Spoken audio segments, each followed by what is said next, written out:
उत्तराखंड शब्द जो दिया गवर्नमेंट ऑफ इंडिया का दिया हुआ है।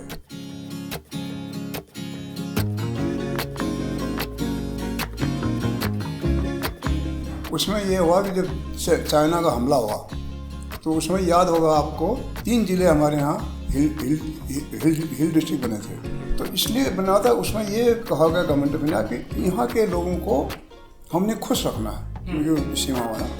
तो इसके लिए government of India direct funding करती है।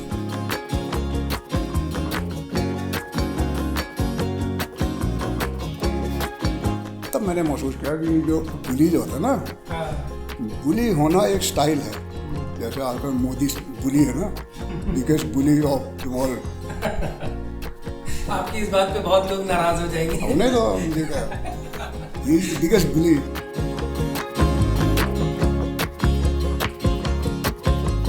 तो दो रात हम वो लोडेड वेपन के साथ भरे हुए मैगजीन का सोए, खुले में, कोई बिस्तर नहीं।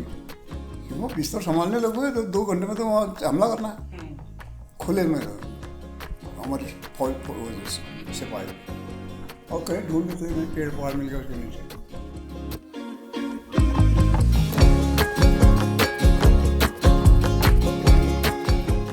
नमस्कार, 12 मासा में आप लोगों का एक बार फिर से स्वागत है।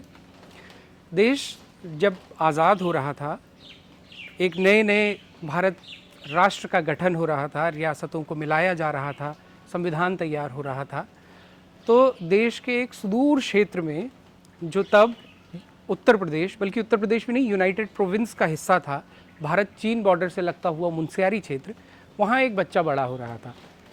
और उसका सबसे बड़ा ख्वाब था कि पुश्तों से उसके जो बुज़ुर्ग हैं वो इंडो तिब्बत ट्रेड करते रहे हैं, उसका भी सपना था कि वो भी जल्द से जल्द उस ट्रेड में शामिल हो और जब तिब्बत से वापस लौटे तो घोड़े पर बैठकर वापस आए। और वो उस बच्चे का सबसे बड़ा सपना था।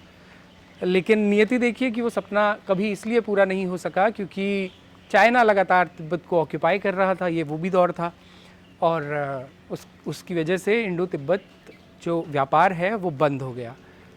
इस लड़के का सपना टूटा तो इसको लगा कि अब जॉब ही एकमात्र सहारा है, क्योंकि पुश्तों से जो आर्थिकी निर्भर थी वो इंडो तिब्बत ट्रेड पर थी। तो इसलिए उसने तिब्बती भाषा सीखना शुरू किया ताकि आईबी में यानी इंटेलिजेंस ब्यूरो में आसानी से नौकरी मिल सके। लेकिन तब तक भारत चीन युद्ध छिड़ गया और परिस्थितियां ऐसी बनी कि ये जवान लड़का भारतीय सेना का हिस्सा बना, एक कैडेट के रूप में रिक्रूट हुआ, फिर ऑफिसर बना। उसके बाद उसने कुछ समय बाद इंडियन एडमिनिस्ट्रेटिव सर्विस के एग्ज़ाम को क्वालिफाई किया और धीरे धीरे प्रशासनिक पदों पर एक बहुत बड़ा मकाम हासिल किया। कई देशों में वो बड़े होने के बाद कई देशों में वो घूमे, तिब्बती भाषा पर बहुत सारा काम किया, उत्तराखंड पर बहुत सारा काम किया। जिस व्यक्ति की मैं बात कर रहा हूँ उनका नाम है SS पांगती, वो आज हमारे साथ हैं। सर, आपका बहुत बहुत स्वागत है हमारा। धन्यवाद। सर, ये जो हमारा कार्यक्रम है, इस कार्यक्रम का नाम है कुछ मीठी कुछ तीती, और इसमें हम आपके जीवन से जुड़ी बात करेंगे। आपका इतना लंबा जो आपका अलग अलग अनुभव रहे हैं भारतीय सेना से लेकर के और एडमिनिस्ट्रेटिव सर्विसेज में रहने तक के, उन सब पर विस्तार से बात करेंगे और बातें करेंगे आपके जीवन से जुड़ी कुछ मीठी कुछ तीती। जैसे मैंने भूमिका में बताया कि बचपन में आप सपना देखा करते थे कि मैं तिब्बत व्यापार में जाऊंगा और घोड़े पर बैठकर वापस आऊंगा। उसके बारे में थोड़ा सा बताइए कि कैसा था आपका बचपन? जिस समय मैं प्राइमरी में पढ़ता था, जूनियर हाई में पढ़ता था, तो हम सपना ही देखते थे कि मैं भी अपने पूर्वजों की तरह तिब्बत जाऊंगा, तिब्बत में व्यापार करूँगा। तिब्बत का व्यापार यद्यपि बहुत खतरों से भरा रहता था लेकिन बहुत फ़ायदेमंद भी था। तो ये था कि हम अपने बुजुर्गों को देखते थे जब तिब्बत जाते थे, वो वापसी में घोड़े में सवार होकर बाकायदा एक हीरो की तरह वापस आते थे, उनको हम लेने जाते थे। तो हमारी कल्पना रहती है हम भी जाएंगे, पैसा कमाएंगे, आतिशमय बढ़िया घोड़ा, छुमर्ती घोड़ा खरीद के लाएंगे और उसमें बांट के उसमें काठी बांधा होगा, उसमें जो घंटियाँ बजी होंगी तो उसमें बैठ के आएंगे शान से। ऐसी कल्पना थी। बाकी कोई बाहरी दुनिया से हम अछूते रहते थे, बाकी दुनिया की हम सोचने का फुर्सत ही नहीं मिलता था, क्योंकि तिब्बत का व्यापार करने में हमारे कम्युनिटी के लोगों को साल में कम से कम 6 महीने लगातार चलना पड़ता। तो 6 महीना जो बीतता था उसमें तो बच्चों को पढ़ा, थोड़ी बहुत आंगन में जो वो है सब्जी की कुछ सब्जी पैदा कर लो, आलू पैदा कर लो, और बाकी जो बच जाता था वही जानवरों को जंगल में चराने जाओ, इसी में बीतता था। इसलिए बहुत ज़्यादा दुनिया के को समझने का न तो अपॉर्चुनिटी थी न फुर्सत थी, इसलिए हम जानते ही नहीं थे कि बाकी भी और भी काम है। एक्सपोजर के साधन भी बहुत हाँ, सीमित थे, तो बताइए। सीमित थी, क्योंकि उसमें कहते थे कि हमारे यहाँ एक मुहावरा है, आधा संसार आधा मुंशियार। कहते थे कि समझते थे कि दुनिया इतनी इतनी छोटी है कि आधा हिस्सा जो दिख रहा है उतना है, बाकी दुनिया इससे बाहर इतना ही। तो ये था, तो वो रहा। तो अब परिस्थितियाँ ऐसी बदली कि वो होता है ना कि नियति को मैं मानता हूँ इसमें, जिसके बारे में कभी सुना नहीं था, कहीं वहाँ जाने की बात ही नहीं सोची थी, वहाँ सेना में चले गए। कभी नहीं सोचा था कि मैं सेना में जाऊँगा, इसलिए सेना में कैसे जाते हैं ये भी पता नहीं था। फिर उसके बाद भारतीय प्रशासनिक सेवा का तो नाम ही नहीं सुना था हमने कि ये किसी ऐसी भी सेवा है जिसमें ये होता है। और कुछ नियति ऐसी हुई कि इमरजेंसी कमीशन के बाद जब फौज से हम छूटने लगे तो हमारे लिए प्रशासनिक सेवाओं में आरक्षण कर दिया सरकार ने। तो मैं, हमारे जो सीनियर थे, कई अच्छे लोग थे, उन्होंने गाइड किया। उन्होंने कहा भाई बहुत अच्छा मौका है, क्या पता तुम्हारी किस्मत, तुम निकल सकते। तो वो चांस किया और किस्मत नियति ने वहाँ भी मुझे आगे कर दिया। उस पर अभी आपके उस अनुभव पे भी और फौज के अनुभव पे भी विस्तार से बात करेंगे। थोड़ा सा आपके बचपन को और उसकी तरफ और थोड़ा झांकते हैं कि आप लोग उस वक्त आपका जन्म कहाँ हुआ था? आप माइग्रेशन उस दौर में 6 महीने का रहता होगा, उसके बारे में थोड़ा सा बताइए। जो हमारा 3 गांव होता था, जोहर वालों के 3, और जो तिब्बती रात उनके 2 गांव होते थे। हमारा क्योंकि लंबा था, विंटर रेजिडेंस और समर रेजिडेंस बहुत लंबा दूरी थी, तो बीच में एक गांव और होता था, मुनस्यारी नामक एक जगह, वैसे अब मुनस्यारी तहसील का नाम है। वहाँ मेरा जन्म हुआ। मेरा जन्म मेरे मामा के घर में हुआ करते, मामा लोगों में, जब मेरी मदर। और माइग्रेशन का टाइम आ गया था, उस समय मेरा वहाँ जन्म हुआ। और फिर बचपन में जो हमारे बुजुर्ग अप डाउन करते थे उसी में हम व्यस्त रहते थे। वैसे वो ज़िंदगी यद्यपि आपदाओं से खतरा जरूर रहता था उसमें, लेकिन बहुत आनंददायक था। क्योंकि एक तो स्कूल बहुत कम जाना पड़ता था। अच्छा। क्योंकि जब माइग्रेशन होता था तो उसमें छुट्टी है, लेकिन स्कूल जाते थे बच्चे? जाते थे, स्कूल जाते थे, स्कूल था। सौभाग्य से हमारे यहाँ आपको सुन के ताजुब हुआ, यद्यपि हम इतना घूमते थे, उत्तर प्रदेश में जब सर्वे हुआ तो ये लिटरेसी परसेंटेज में सबसे ज़्यादा परसेंटेज हमारी जनजाति के लोगों का आया। अरे वाह, जबकि इतना दूरस्थ और इतना दुर्गम क्षेत्र है। तो मुझे आश्चर्य हुआ कि भाई यहाँ एक तो स्कूल ही माइग्रेट करता था पढ़ने का था, लेकिन ये लिटरेसी परसेंट नहीं था। वो इसलिए मैं समझता हूँ, इसलिए कि व्यापार में आपको खाता बही मेंटेन करना बहुत जरूरी, तो लिखना पढ़ना आना चाहिए जी। खेती करने में आपको लिखाई पढ़ाई की जरूरत नहीं है। आप लोहार का काम करो, उसमें पढ़ाई लिखाई की जरूरत नहीं, लेकिन व्यापार में तो बिना लिखाई पढ़ाई के आप हार जाओगे। तो खाता बही लिखने के लिए शायद हमको बाकायदा बीज गणित सिखाया जाता था, वही खाता कैसे बनाए थे वही लिखाया जाता था। इस कारण लिटरेसी परसेंटेज ज़्यादा रहा। तो अधिकतर लोगों प्राइमरी स्कूल में लगभग, मेरी मदर भी 2-3 क्लास पढ़ी थी। अच्छा। जबकि उसमें औरतों को तो पढ़ाई थी नहीं। और स्कूल उस समय पे तो आज़ादी से पहले की बात है, उस दौर में वहाँ पे किस तरह के स्कूल थे? प्राइमरी स्कूल था, उसको कहते थे जिला परिषद के, जूनियर हाई स्कूल तक या हाई स्कूल तक भी जिला परिषद के थे। और जिला परिषद के स्कूल होते थे, पहले प्राइवेट के रूप में शुरू होता था, फिर जिला परिषद को कहा जाता था। लो पेड टीचर्स होते थे, उसमें विषय भी वो स्थानीय आवश्यकताओं के आधार पर करते थे। तो जिला परिषद के स्कूल थे, हम जिला परिषद के स्कूल में पढ़े हैं। और वर्नाकुलर स्कूल जो उसमें कहा जाता है, जैसे उसमें वो जो आजकल ये क्लास 1 से शुरू होता था, क्लास 1 से नीचे कुछ नहीं था। तो लकड़ी की तख्तियाँ होती थी, उसमें उसको करके उसको घिसना पड़ता था। और थाम एक प्रजाति होती है जो कलम बनता है, वो हमारे यहाँ बहुत होता है। अच्छा। उसको लाते थे जंगल से, उसके बनाते थे। खड़िया मिट्टी का वो बनता था एक किसी बर्तन में रख के उसमें, तो उससे उसके उसमें डुबा के उससे लिखते थे उसमें। इस तरह से पढ़ा हमने वहाँ। और उसमें शुरू में तो थोड़ा अल्फ़ाबेट बढ़ा दिया, थोड़ा गिनती सिखा दिया, कुछ ये जो टेबल्स होते हैं पहाड़े वो सिखाया था, इतना ही होता था।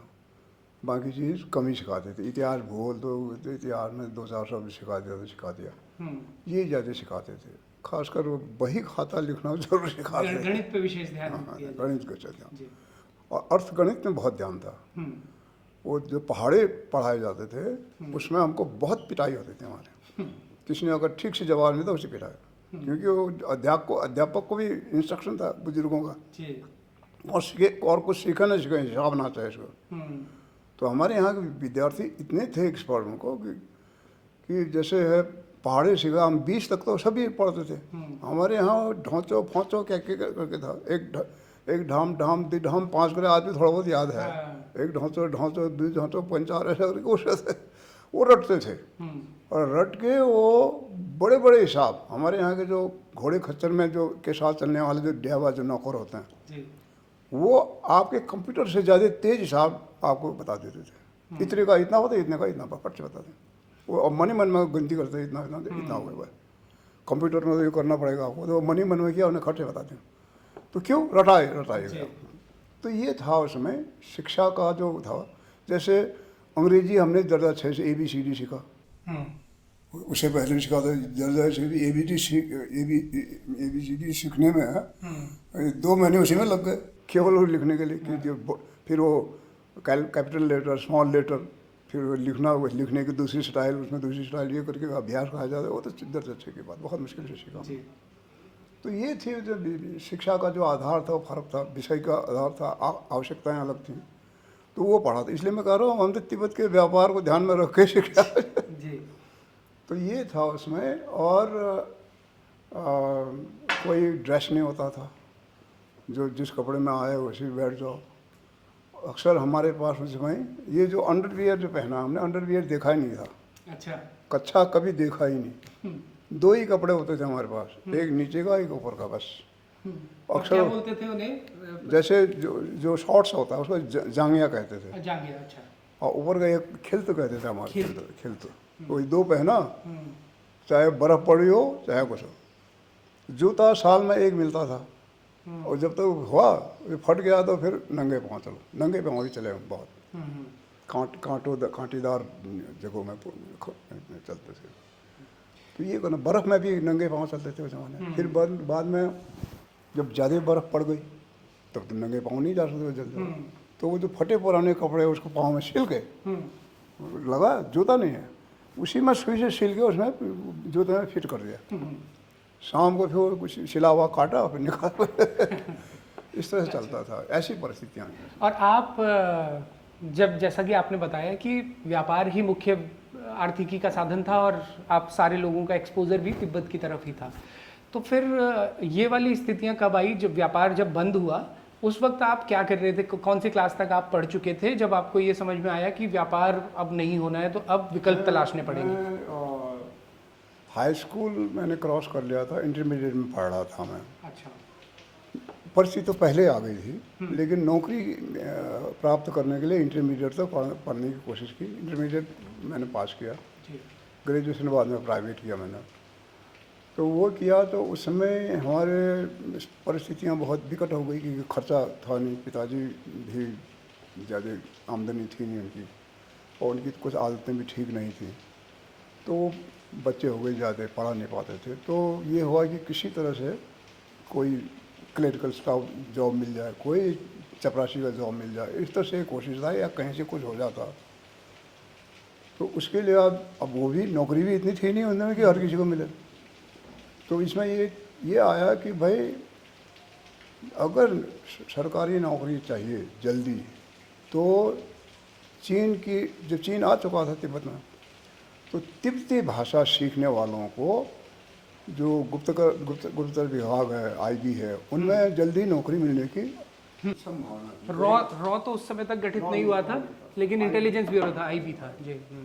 तो उसमें जो हमारे यहाँ के कुछ लोग जो तिब्बती जानते थे उनको ले लिया गया था। अच्छा। तो ये हुआ, तो तब तिब्बती भाषा सीखने के लिए मैं कालिम्पोंग गया। कालिम्पोंग इसलिए गया कि मेरे जो जीजा जी थे वो जर्नल सर्वे ऑफ इंडिया में सीनियर ऑफिसर थे उसमें। वो अच्छे परिवार के थे, पैसे वाले थे, तो पढ़े लिखे भी वो BSc MSc करके। और उनकी हमारी बड़ी दीदी, उनसे अभी हाल में अभी 5-6 महीने पहले उनकी डेथ हुई है, उनसे शादी हुई। तो उनकी पोस्टिंग उन दिनों भूटान में सर्वे करने के लिए भेजे गए थे वो। तो उनने बच्चों की पढ़ाई के लिए अपने बच्चों को कालिम्पोंग रखा था, सबसे नज़दीक वही पढ़ता था। तो उनके सहारे में कालिम्पोंग गया। अच्छा। उन्हीं के घर में रहा, उनके घर का काम वाम करता था। और वो खाना फ्री हो गया, मेरे लिए रहना फ्री हो गया। तो वहाँ एक धंडो रिम्पोचे थे, लामा जी थे, वो तिब्बती भाषा सिखाते। बाद में तो बहुत सारे स्कूल खुल गए, उसमें इतना वो नहीं था, अच्छे लामा थे वो। तो उनके यहाँ पढ़ने गए तिब्बती भाषा। एक मैं था, मेरे दोस्त हैं, गए तो तिब्बती भाषा वहाँ सीखा। तो तिब्बती भाषा सीखने के लिए बहुत रटना पड़ता है, तो व्याकरण उनका इतना है कि आपको बहुत रटना पड़ेगा। और उस उम्र तक रटने की उतनी क्षमता नहीं रहती, बच्चे होते तो तक कर लेते। फिर भी कुछ कुछ रटने की कोशिश की हमने। जो मेरा दोस्त था वो भी नहीं कर पाया। अच्छा। वो तो कहता है यार मेरे से कुछ नहीं होता है। फिर भी थोड़ा बहुत उसने भी सीखा, उसकी भी IB में नौकरी लगी। अच्छा। इज नो मोर, ख़त्म हो गया। और मैंने वहाँ किया, तिब्बती भाषा सीखी। सीखने के बाद वो धांडो रिम्पोचे की मेहरबानी से वो तिब्बत की जो शरणार्थी वहाँ आए थे उनके बच्चों को यहाँ पढ़ाते थे। और लेकिन उनकी आमदनी उतनी नहीं थी, तो उनको जो टीचर्स होते हैं गणित पढ़ाने के लिए, हिंदी पढ़ाने के लिए, अंग्रेजी पढ़ाने के लिए टीचर्स नहीं मिलते थे, वो जितने पे वो दे पाते थे। तो उनने हमको दोनों को कहा कि तुम जो फीस दे रहे हो, शायद 25 रुपया पर मंथ ऐसा कुछ देते थे हम, उन्हें वो भी माफ़ कर देता हूँ, तुम इनको पढ़ा दो हिंदी अंग्रेजी, वो तो माफ़ कर ही दूंगा तुम्हारा फीस, उसके अलावा तुमको 70 रुपया पर मंथ देंगे। तो हमारी तो चांदी हो गई। कहाँ तो फीस दे के पढ़ने आए, वो पढ़ भी रहे हैं, सीख भी रहे हैं, और 70 रुपया उन दिनों का आजकल काफ़ी होगा उसमें।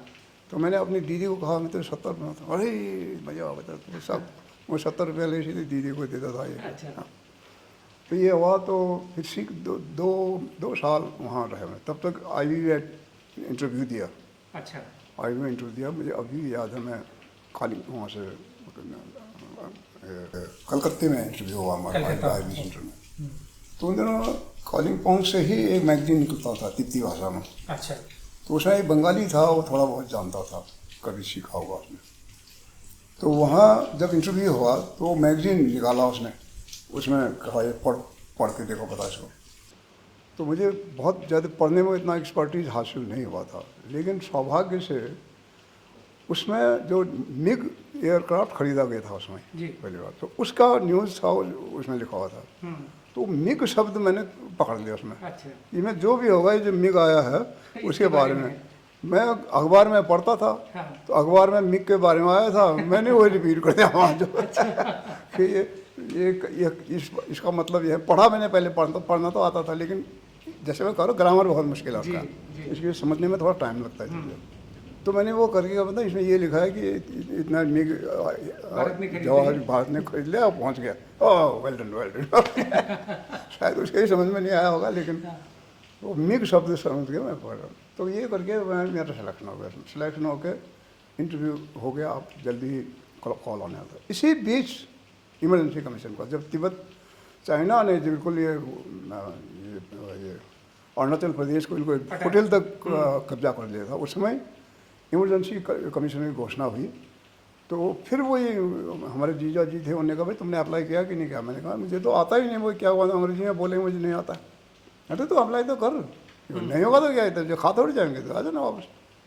तो वो दिया। तो इमरजेंसी कमीशन में बहुत तेज़ गति से सिलेक्शन हो। जिस दिन अप्लाई किया उसके 3-4 दिन के अंदर अंदर कॉल लेटर आ गया फर्स्ट प्रिलिमिनरी टेस्ट के लिए। जब प्रिलिमिनरी टेस्ट देने गए, पहले दिन वहाँ पहुँचे, दूसरे दिन सुबह से दोपहर तक बिठाया उन्होंने, और दोपहर के बाद वही रिजल्ट अनाउंस कर दिया। अच्छा, उसी दिन इतने लड़के सेलेक्ट, बाकी जो है घर जाओ। और ये लगभग जो जिसको आज CDS बोलते हैं, कंबाइंड डिफेंस सर्विस का जो एग्ज़ाम है, ये उसी स्तर का एग्ज़ाम है। उसके बाद जो फाइनल एग्जामिनेशन हुआ उसका, उसमें भी यही था, बहुत जल्दी उन्होंने इंटरव्यू कर दिया। घर मैं पहुंचा, करीबन हफ्ता 10 दिन के अंदर ट्रेनिंग के लिए कॉल लेटर आ गया। और मैं दुर्भाग्य से मैंने होम एड्रेस मैंने मुंशियारी का लगा था।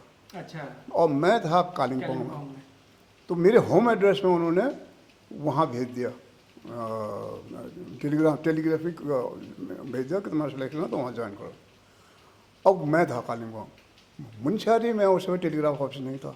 अच्छा। तो मेरे पिताजी पैदल वहाँ से डीडी हाट आए, पूरा एक दिन लगता था उन्हें, एक दिन से ज़्यादा लगता था। मुंशियारी से डीडी हाट पैदल आए, उस समय गाड़ी नहीं थी। तो वहाँ के टेलीग्राफ ऑफिस से उन्हें कालिम्पोंग टेलीग्राफ किया। तो मैं वहाँ गया, वो पता नहीं कैसे कम्युनिकेट हुआ या आ रहा है।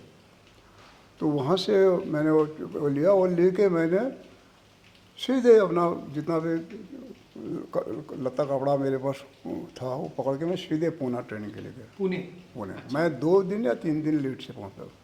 तो मैंने उनको भी समझा, पहले तो वही पूछा गया उन्होंने, करीबन 10-15 मिनट तो मुझे धूप में जो कुर्सी में बिठाया उन्होंने बाहर, कोई अंदर जा रहा है कोई बाहर जा रहा है, वो मुझे देखा क्या तो मैं घबराया, मैंने कहा यार। लेकिन मैंने कहा आप जब आ गए तो आ गए, तो उन्होंने बुलाया। तो उन्होंने सबसे पहले प्रश्न ये किया, क्यों इतना देर से क्यों आए? तो मैंने समझाया उनको, मैंने यहाँ तो उन्होंने कहा भाई क्यों इतना टेलीग्राम ऑफिस ये है। मैंने कहा साहब आपने देखा, मुंशियारी देखा कभी? नहीं देखा आपने? आप जाओ तो हमको तब पता चलेगा, वहाँ तो टेलीग्राफ ऑफिस है ही नहीं, वहाँ मोटर रोड नहीं है। अच्छा ऐसा भी है? मैंने कहा यस, थोड़ा बहुत अंग्रेजी सीखना। मैंने कहा sir it is part of your country, आपको देखते तो जो कहने यार वेल डन, चलो तो फटाफट उन्होंने गया। तो मैंने वहाँ पूना में भी ट्रेनिंग केवल 6 महीने की हुई, जबकि 2 साल में कमीशन ट्रेनिंग होती है, क्योंकि उन्हें जल्दी भेजना था। 6 महीने में हमको टेम्प्रेरी कमीशन दे दिया, इमरजेंसी कमीशन दे दिया और पोस्टिंग दे दी। और उसके करीबन 5-6 दिन के अंदर मैं अपना यूनिट ज्वाइन करना था। मुझे 3-4 दिन में तुम घर जाना है, इधर कर लो, उसके बाद पहुँचा। तो यूनिट था मेरा उन दिनों, मैं समझता हूँ वहाँ आसाम में। अच्छा। रंगिया के पास कोई जगह थी, वहाँ थी, वहाँ पहुँचा मैं ट्रेन से।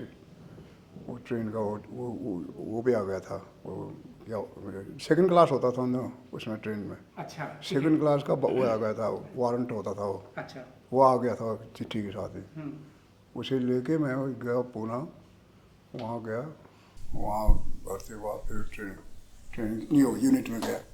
यूनिट में गया तो वहाँ जो मेरे सीनियर ऑफिसर थे, उन्होंने पंक्ति नाम पहली बार सुना था।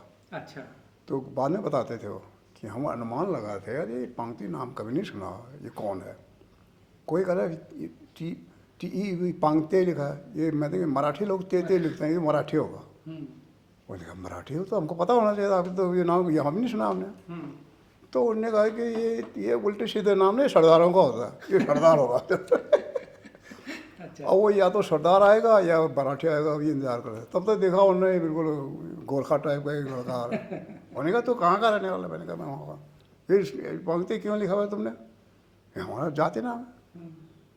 अच्छा हाँ, वो तो उन्होंने कहा अच्छा अब समझ में आया कि तुम तो कोई और। तो ऐसे ही बहुत सारे इंसिडेंट हुए, बड़े इंटरेस्टिंग इंसिडेंट। पलटन में गया, फॉर्चुनेटली मैं फिजिकली तगड़ा था। और क्लासेस भी उस समय पे जो क्योंकि इमरजेंसी कमीशन था तो बहुत तेजी से और बहुत मतलब उसको कोर्स को भी सप्रेस छोटा कर दिया गया। देखिए ये था इमरजेंसी कमीशन, जबकि उन्होंने कहा कि जल्दी कमीशन देना, जल्दी ट्रेनिंग पूरा करना है, लेकिन आर्मी तो आर्मी है ना। उन्होंने कहा तुम इसको ट्रेनिंग का पीरियड चाहे शॉर्ट करो, कम करो, लेकिन जितने भी लेसन पढ़ाने हैं इनको वो सब पूरा करना पड़ेगा। अच्छा। तो एक तो उनका जो पीरियड कम कर दिया उन्होंने। जैसे 1 घंटे का पीरियड है तो उसको आधे घंटे में पूरा करो, 45 मिनट का है तो उसको 35 मिनट पूरा करो, और अगर नहीं पूरा हो रहा है रात में पढ़ाओ इनको। अच्छा। सोने न मत दो इनको, इमरजेंसी है। तो रात में 12 बजे तक क्लास लगते थे। और तो कभी तो हम तो वहाँ नींद आ जाती थी, हमको पढ़ा रहा ही नहीं हो जाते थे। आपका जो आर्मी वाला जो दौर रहा उसमें कुछ वॉर फ्रंट्स पे भी आप पहुंचे, और जिस वजह से चीन की जिस आक्रमण की वजह से रिक्रूटमेंट्स हुए थे उस फ्रंट पे क्या चला ये थोड़ा सा बताइएगा। और आप और कौन से वॉर फ्रंट्स पे हमारा deploy हुए? हमारे बटालियन का, हमारे यूनिट का उधर हमारा एरिया ऑफ रिस्पॉन्सिबिलिटी कहते हैं ना, वो उधर वालोंग साइड था। वालोंग से मतलब अरुणाचल प्रदेश। अरुणाचल। प्रदेश। तो हमारी पूरी तैयारी थी, पूरी हर एक यूनिट की पूरी तैयारी थी कि अब ऑर्डर आएगा तो हमको लड़ने जाना हो। तो वहाँ अगर भी जब मैं वहाँ गया तो कोई पलटन ऐसा नहीं था जो रोज़ प्रैक्टिस कर रहा, क्यों कल ऑर्डर आएगा जाना है, कल ऑर्डर है जाना है, हमला करने जाना है, चीन पर हमला करने जाना, उनको रोकना है, चीन का दोबारा आने का खतरा है। बाद में चीन ने सीज फायर डिक्लेयर कर दिया और सब वापस लिया, सब पूरा छोड़ दिया उन्होंने, तो थोड़ा ढीला पड़ गए। तो उसके बाद जब ये पाकिस्तान के साथ बवाल हुआ उस समय 65। हाँ उस समय हमारे डिवीज़न को ये जसोर और ढाका, जसोर वाला इलाका, ढाका तो पश्चिम पूर्व में हो गया, जसोर इधर है पश्चिमी तिब्बत में। जसोर के इलाके को कैप्चर करने का जिम्मा हमारे डिवीज़न को मिला था। तो उसे कहते हैं वैनगार्ड मतलब सबसे पहले ये डिवीज़न जाएगा, उसके सपोर्टिंग आर्म्स जाएंगे, उसके बाद बाकी आर्मी जाएगा। तो उसमें भी जो उनका डिफेंस है उसको कौन तोड़ेगा? अच्छा। किसी ने मतलब कॉलम जाना है, हर जगह से एंट्री है, रास्ता ही नहीं। तो एक जगह उनके डिफेंस को तोड़ के बीच में गैप क्रिएट करना ताकि उससे हमारा कॉलम निकल सके। उनकी फर्स्ट लाइन ऑफ डिफेंस जो है उसको ब्रेक करना। तो हमारे बटालियन को वैनगार्ड की ड्यूटी मिली थी। तो उसमें भी देखिए क्या हुआ, उस वैनगार्ड में अब इन्फेंट्री आज के दिन तो शायद फ़र्क हो गया। हमारे ज़माने में हर एक इन्फेंट्री बटालियन में 4 राइफल कंपनीज होती थी। अच्छा। एक सपोर्ट करने, एक सप्लाई करने, 6 कंपनी होती थी जिसमें 4 में से जो हमारी कंपनी थी डेल्टा कंपनी, उसको उस वैनगार्ड में लीड करने का रोल मिल गया। तो मेरे जो कंपनी कमांडर थे सरदार जी थे, जग्गी करते, बहुत बढ़िया सरदार थे, बहुत अच्छा अधिकारी थे। मैं उसका बटालियन ऑफिसर था, कंपनी ऑफिसर, मैं जूनियर रहा था। तो ट्रेनिंग और दिन में 2-3 एक्सरसाइज करते थे, ऐसे जाएंगे ऐसा हमला। तो तैयारी थी। तो वो मुझे कहता था, यार देख मेरे तो बच्चे हैं, तो तैयार है। मैंने कहा सर इसलिए तो आए फौज में। तो हमको ये ड्यूटी थे, बड़ा इतनी उत्सुकता थी। शाम को कहीं बैठते थे 2-4 लोग अपना बैठ के, तो कैलकुलेट करते थे हम, कल इतने बजे हमला होगा, कल चाय वहाँ पर पियेंगे, वहाँ पर ब्रेकफास्ट करेंगे, वहाँ मतलब पाकिस्तान में पहले आया कि 2 घंटे के नोटिस में आपको मूव करना। तो 2 घंटे का नोटिस मतलब अभी ऑर्डर मिल गया था, 2 घंटे बाद आपने मार्च करना, इकट्ठे भी होना, मार्च करना। तो बाकायदा जो था पर्सनल वेपन वो अपने साथ रहेगा, मैगजीन 2 मैगजीन होगा, दोनों मैगजीन लोडेड होंगे, एक मैगजीन पॉच में, एक मैगजीन उसमें लोडेड, उसके साथ रहना। अब जब ऑर्डर हो गया उसमें भरने लगोगे तो टाइम लगेगा। तो 2 रात हम वो लोडेड वेपन के साथ भरे हुए मैगजीन के साथ सोए, खुले में, कोई बिस्तर नहीं, क्योंकि बिस्तर संभालने लगोगे तो 2 घंटे में तो वहाँ हमला करना है। खुले में हमारी फौज सिपाही भी, और कहीं ढूंढ लेते, कहीं पेड़ पहाड़ मिल गया उसके नीचे। 2 घंटे उसके बाद 2 दिन के बाद आया नहीं उन्होंने, 6 घंटे का हो गया। 6 घंटे बाद तो रिलैक्स हो गया, बंदूक एक दर रखा गया, और फिर भी कोई ऑर्डर नहीं आया। बड़ा उसमें बड़ी वो हुई हतोत्साहित हो उनके, यार अच्छा। हम कल्पना करते थे वहाँ ब्रेकफास्ट करते। और उन दिनों सूचना ये थी कि पाकिस्तान ईस्ट पाकिस्तान में ज़्यादा तैयारी नहीं थी पाकिस्तान की। तो उस ये भी था कि यहाँ तो कुछ है ही नहीं, कह रहे हैं आसानी से जीत जाएंगे, वहाँ जाके डिनर वहाँ खाएंगे। तो वहाँ फिर बॉर्डर में वो भी करता था, पेट्रोलिंग भी करता था। फिर उसके बाद जब मैं आईवी में चला गया तो मेरी पोस्टिंग वहीं रांची में हुई, INS कंपनी में। अच्छा। तो वो हुआ तो अब मेरी ड्यूटी हो गई। मैं तिब्बती भाषा की वजह से मुझे इंटेलिजेंस कोर में लिया इन्होंने, अच्छा। लेकिन पोस्टिंग कर दी बांग्लादेश के बॉर्डर में, जहाँ की बंगाली चाहिए, तो बंगाली सीखनी पड़ी थोड़ी बहुत। अच्छा। मैं सोचता था मुझे तिब्बती भाषा को हिमालय में कर दूंगा तो मेरा घर ही उधर, हाँ। तो नहीं हुआ, वहाँ भेज देंगे, कोई बात नहीं, वहाँ तो हम जाते थे हर दूसरे तीसरे दिन भेष बदल के दाढ़ी वाड़ी बढ़ा के लंबे कर। अच्छा। हाँ, एक जीप थी हमारे पास, सिविल पेंटेड जीप कहते थे हम उसको, ओजी रंग का नहीं, उसको निकालना बोल के वो दूसरा रंग लगा, ये लाल पीला। लेकिन वहाँ गांव वाले एकदम पहचान लेते थे। अच्छा। हम उनको ये कहते थे, कभी हम कहते ये कोई खवार जल कहते ना, पीने का पानी कहाँ मिलेगा, कुआं कहाँ है, वो बताते थे वहाँ। तो पूछते थे आप लोग कहाँ, तो हम कहते हैं हम बॉर्डर रोड के हैं, बॉर्डर रोड वाले हैं, यहाँ सर्वे हो रहा है उसमें। नहीं बाबू आप नहीं, आप तो फौजी हो गए। तो समझे, ताजे वो था, गांव के लोग एकदम पहचान गए।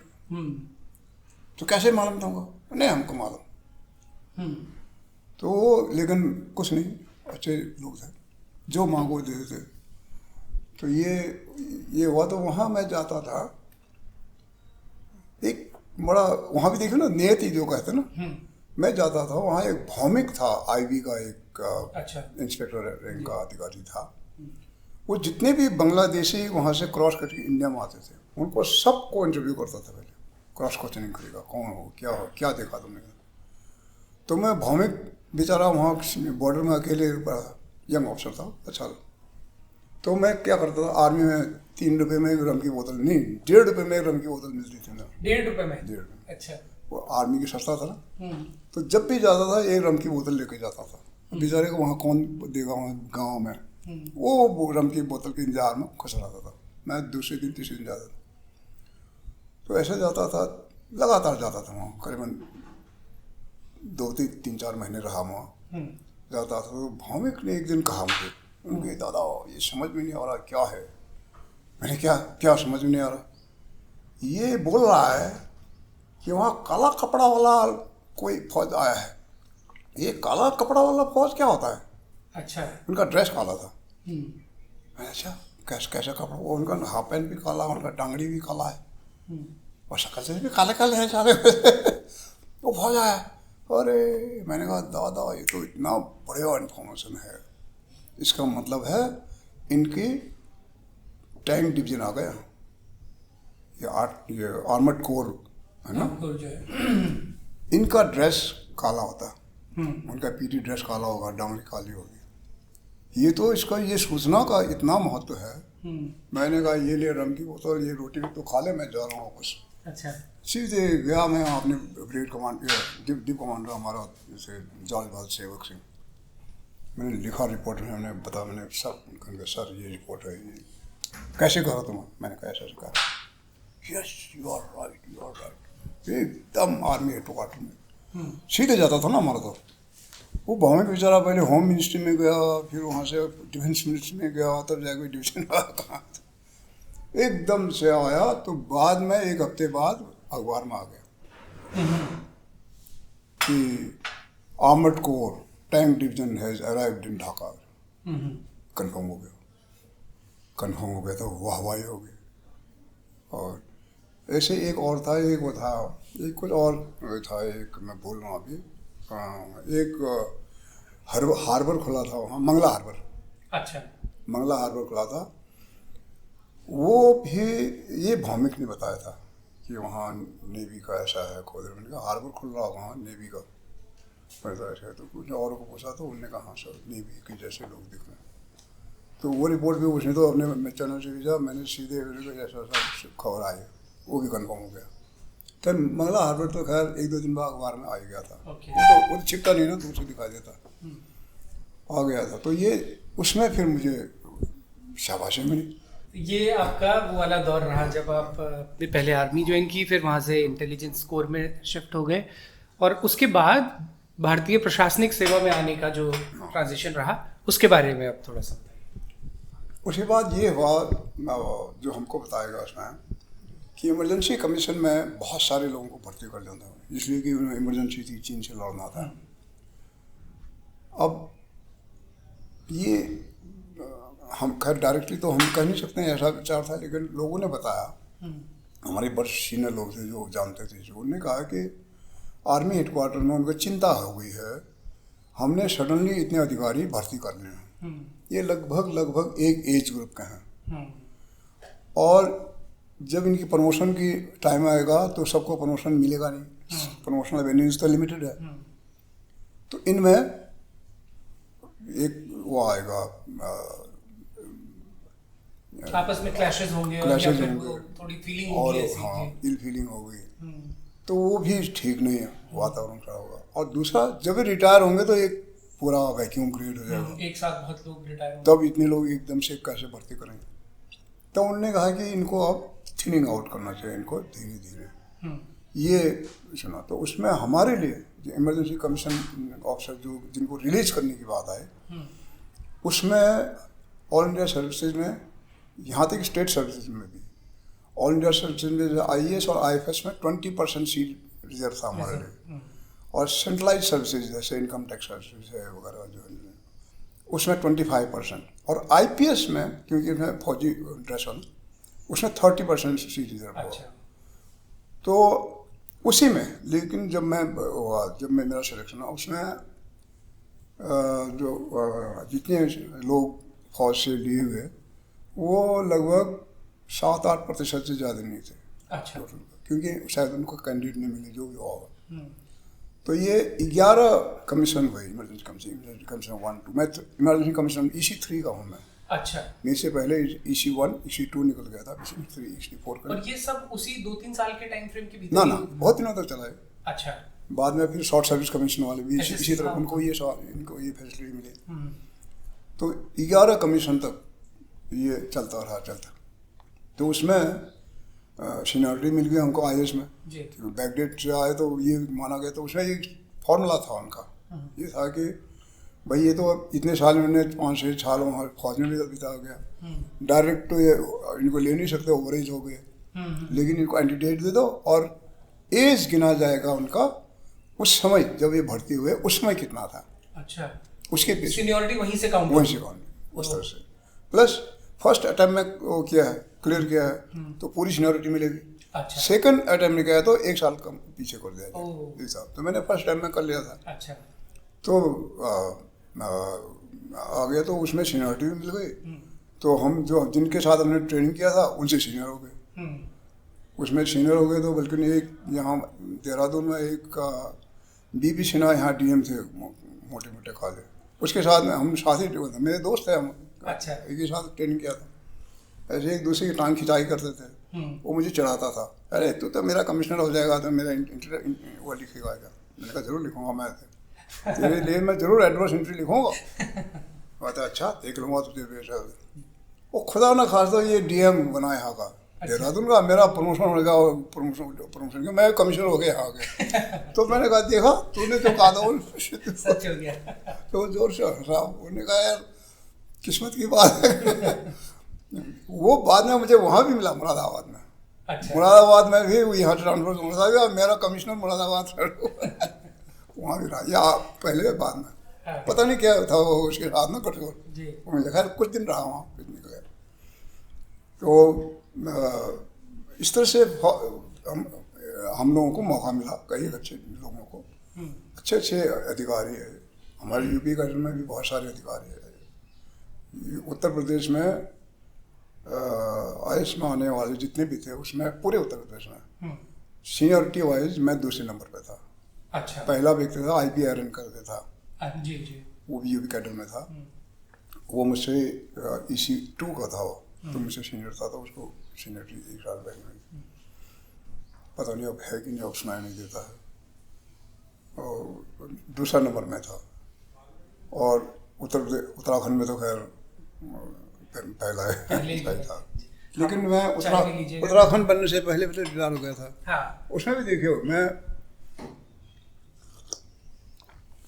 नियति जो मैं कह रहा हूँ, जिस समय ये उत्तराखंड राज्य बनने का वार्ता चल रही थी, विचार हो रहा था, मैं उन दिनों प्रमुख सचिव उत्तराखंड था। प्रमुख सचिव? उन दिनों प्रमुख सचिव नहीं होता था, सचिव होता था।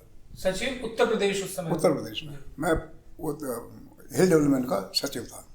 शायद प्रमुख सचिव का पद हो गया था। ये हिल डेवलपमेंट जो है ये उन भोगड़ा जी के टाइम पे बनी। एक अलग डिपार्टमेंट बना। बेसिकली ये बना था गवर्नमेंट ऑफ इंडिया में। उत्तराखंड शब्द जो दिया गवर्नमेंट ऑफ इंडिया का दिया हुआ है। उसमें ये हुआ कि जब चाइना का हमला हुआ तो उसमें याद होगा आपको 3 जिले हमारे यहाँ हिल डिस्ट्रिक्ट बने थे। अल्मोड़ा जिले से पिथौरागढ़ बना, यहाँ गढ़वाल से उत्तरकाशी बना, पौड़ी से बना ये टेढ़ी गढ़वाल से, पौड़ी से चमोली जिला बना। ये तीनों जिले हिल डिस्ट्रिक्ट बनाए गए अलग अलग उन समय के ये डिस्ट्रिक्ट उसे काट के बॉर्डर एरिया। तो इसलिए बना था। उसमें ये कहा गया गवर्नमेंट ऑफ इंडिया कि यहाँ के लोगों को हमने खुश रखना है उनकी सीमा में। तो इसके लिए government of India direct funding करेगी। अच्छा। शासन के माध्यम से नहीं जाएगा। तो दिल्ली में एक उत्तराखंड डिवीजन खोला गया इसके लिए। तो उत्तराखंड डिवीजन वहाँ से सरकारी फाइलों में पहली बार उत्तराखंड का जिक्र वहाँ से गवर्नमेंट ऑफ इंडिया जी। बाद में जब ये यहाँ उत्तराखंड जो बना तो उत्तराखंड में से शास्त्रों में लिखा है तो वो शब्द वहाँ से आया। तो जो उत्तराखंड बाद में उत्तराखंड विकास विभाग यहाँ बहुगुणा जी ने यहाँ खोला था। उसी कंटेक्स्ट में शायद खोला होगा, न केवल सीमांत क्षेत्र में अदर एरियाज में होना चाहिए। उसमें हमको कई क्षेत्रों में आरक्षण मिलता था। उत्तराखंडियों को इंजीनियरिंग कॉलेज में, मेडिकल कॉलेज में स्पेशल पूरे उत्तराखंड वालों को हमारी सीट हमारे लिए अलग था। उसमें कई लोग निकले, अब वो भी खत्म हो गया। ये था तो उत्तराखंड शब्द बना। तो मैं उन दिनों प्रमुख सचिव था उत्तराखंड। अच्छा। तो गवर्नमेंट ऑफ इंडिया में जितनी वार्ताएं हुई वो मुझे भेज देते थे, भाई तू डिपार्टमेंट तो तेरे पास जा दो वहाँ। तो दिल्ली में प्रोफेसर कामसन और शिवतेज जी इन दोनों की अध्यक्षता में कमेटी बने वार्ता करने के लिए। उन दिनों प्राइम मिनिस्टर थे, क्या नाम था उनका, नरसिम्हा राव थे। तो उन्होंने कमेटी बनाए थे। तो उसमें मुझे वहाँ तैनात किया उन्होंने।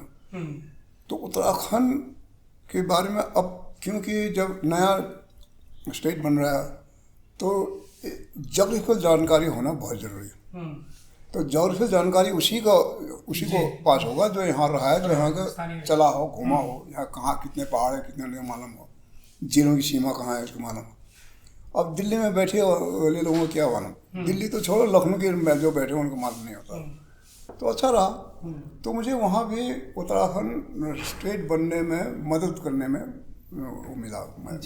पांगती सर ने कुछ बहुत दिलचस्प किताबें लिखी हैं, ऐसे ऐसे सब्जेक्ट्स पर लिखी हैं जिन पर बहुत कम चर्चा हुई है, बहुत कम लोगों ने उन सब्जेक्ट्स के बारे में बहुत कम लोग जानते हैं। उनमें से एक पौन पूजा पद्धति है, जिस पर हाल ही में एक कार्यक्रम हम लोगों ने किया।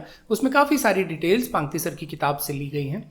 उस पर उनसे बात करेंगे और उनकी उत्तराखंड के जो जोहार घाटी के जो क्षेत्र हैं और उनकी पूजा पद्धति पर, वहाँ के धर्म पर, भाषा पर बहुत विस्तृत काम उनका है, उस पर बात करेंगे। सर बस थोड़ा सा ये वाला ब्रीफ बताइएगा कि आपके जो 22-23 साल उत्तर प्रदेश सर्विस में, मतलब इंडियन एडमिनिस्ट्रेटिव सर्विस में उत्तर प्रदेश का जो आपका अनुभव रहा, उसमें कोई अगर 1-2 एनेक्डोट्स आपको याद आते हों, कुछ ऐसे मोमेंट्स आपको याद आते हों जो बहुत प्रोमिनेंट हैं, आप जब पीछे मुड़ के देखते हैं, तो कुछ 1-2 घटनाएं जिनका आप जिक्र करना चाहें। फिर उसके बाद हम आपके इस वाले सेगमेंट की तरफ बढ़ते हैं जो आपने किताबों में जो लिटरेरी वर्क किया, जो रिसर्च वर्क किया, तिब्बत यात्रा वगैरह का, फिर उस पर बात करेंगे। पहले थोड़ा सा जिक्र आप बताइएगा कि कुछ घटनाएं अगर आपको याद आती हों आपके IAS रहते हुए, कुछ बड़ी घटनाएं। अब घटनाएं बहुत हैं। अब कौन से ज़्यादा वो था, ज़्यादा इंटरेस्टिंग था, ये मालूम नहीं है। लेकिन एक घटना जो हुई कहूँगा मैं, तो उसमें उन दिनों हमारे पास गाड़ियाँ भी नहीं होती, स्कूटर भी नहीं होता था, ये सब कुछ नहीं होता था। तो एक मैं बस में बैठ के जाया करता था। तो और वहाँ बस ही और बहुत क्राउडेड जाता था। अब झोला लटकाए हुए सभी जा रहे हैं, शक्ल में तो लिखा नहीं होता है। मैं जहाँ कुमाऊँ के लोग ज़्यादा रहते हैं, गढ़वाल के लोग हैं, उसी कॉलोनी में किराए में लेके वहीं से जाता। कहाँ की ये घटना है? लखनऊ के, लखनऊ सचिवालय की। जी। तो अब वो जिनको बैठने को जगह नहीं मिली वो ऐसा पकड़ के लुटते हुए जाते थे। तो एक दिन हुआ, 2 दिन हुआ, तो एक बार उनमें से एक ने मुझे पहचान लिया।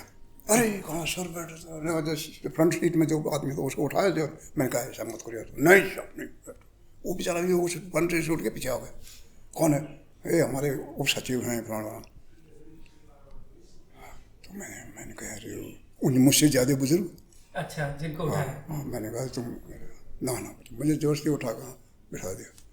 तो उस दिन मैंने कहा यार एक ऐसी घटना हुई जिसमें मुझे शर्म भी आई, लेकिन उस दिन से मेरे लिए वो सीट हर समय बुक रहता था। तो ऐसी छोटी छोटी घटना हुई। और कुछ ऐसे पल भी आपको याद आते हैं जब, क्योंकि एडमिनिस्ट्रेटिव सर्विस जो है वो जितनी दूर से जितनी चार्मिंग सर्विस लगती है उससे एलीट सर्विस भारत में कोई नहीं। उसके अपने बहुत सारे फ़ायदे हैं, लेकिन बहुत सारे दबाव, बहुत सारे प्रेशर्स, बहुत सारे, क्योंकि पॉलिटिकल प्रेशर्स जो हैं वो अल्टीमेटली उसी के ऊपर आते हैं जिनको एग्जीक्यूट करना है कोई भी चीज़ को। तो कुछ ऐसा दौर भी याद आता है आपको जो अनुभव आपका बहुत कड़वा रहा हो, या फिर जब प्रेशर बहुत ज़्यादा रहा हो किसी पर्टिकुलर क्योंकि उत्तर प्रदेश की राजनीति तो अपने आप में ही बड़ी बड़ी विषम राजनीति रही है हमेशा से। मैं लखनऊ में समाज कल्याण विभाग में था।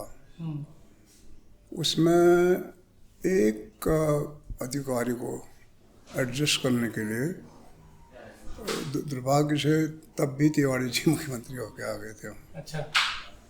जैसे वो आए उस पद से मुझे हटा के ट्रिब्यूनल में भेज दिया गया। ट्रिब्यूनल, मैंने कहा मैं तो अच्छा है, यहाँ तो झंझट है, झकझक करना पड़ता है, ट्रिब्यूनल में आराम से गाऊँ। वहाँ गया मैं तो, लेकिन मैंने कभी किसी को कंप्लेन नहीं किया, किसी को मैंने कहा नहीं कि मैंने कहा मैं मुझे मज़ा आ रहा है। हाँ मुझे तुम पोस्टिंग पे आ नहीं जाऊँगा मैं। तो ये, लेकिन मन में तो लगता था कि भाई इन ए वे मुझे दंडित किया गया for doing a honest work. तो ये लगता था मन में, लेकिन ये भी था मन में कि भाई किसको कहें, समाज ही ऐसा हो गया, सिस्टम ही ऐसा हो गया है, तो झेलो। और तो इतना कठिन भी नहीं है, तनख्वाह तो तुम्हारी कम होगी नहीं, उतना तुमको मिलेगा, मकान मिलेगा, गुजारा हो जाएगा, क्या है। तो ऐसी बातें हुई कुछ ऐसे। तो तिवारी जी किसी वजह से नाराज हो गए थे, ऐसा लगता मुझे। और रिटायरमेंट के बाद जब वो आप 97 में रिटायर हो गए थे, 2000 में उत्तराखंड राज्य बना, 2002 में पहले चुनाव हुए और फिर वो मुख्यमंत्री बन गया है, उसके बाद का कोई उनके साथ में कभी मुलाकात? तिवारी जी के साथ एक बड़ा इंटरेस्टिंग एपिसोड है। अच्छा।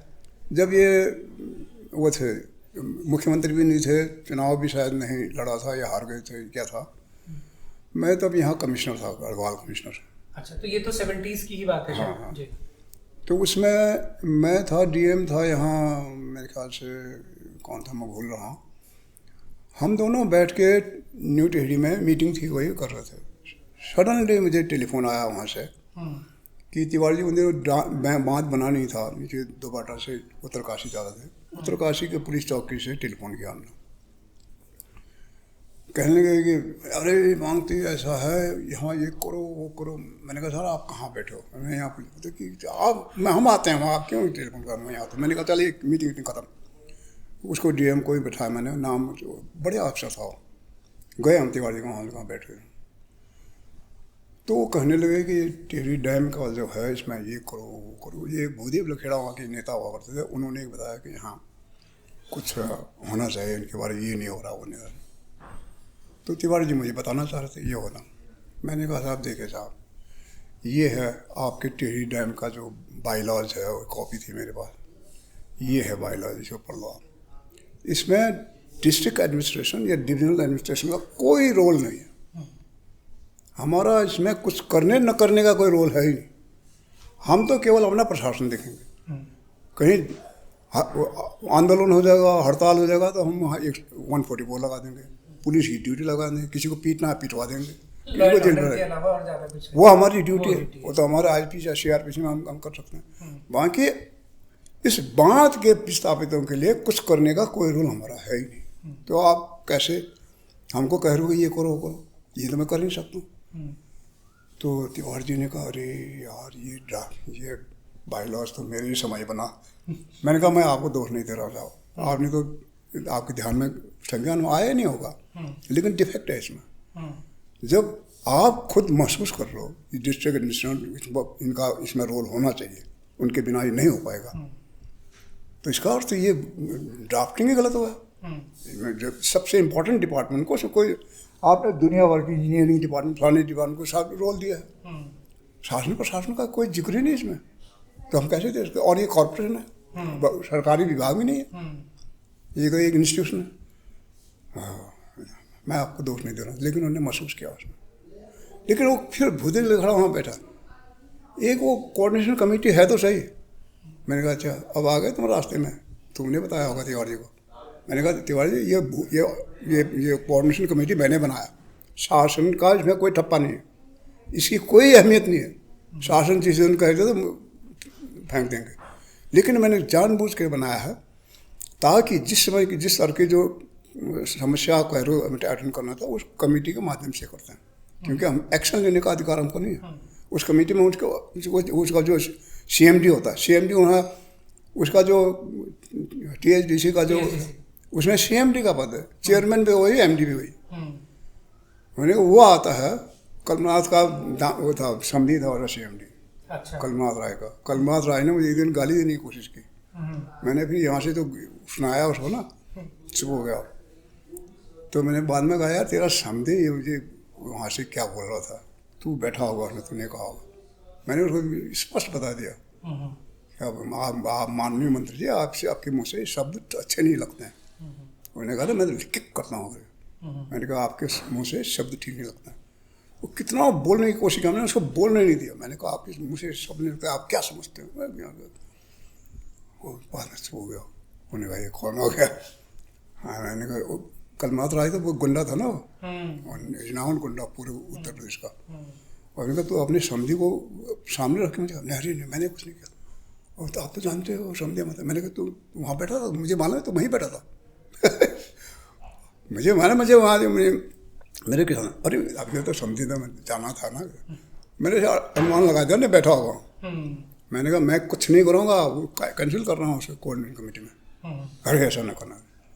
उस दिन से कोऑर्डिनेशन कमेटी के खुद आता था, कोऑर्डिनेशन कमेटी।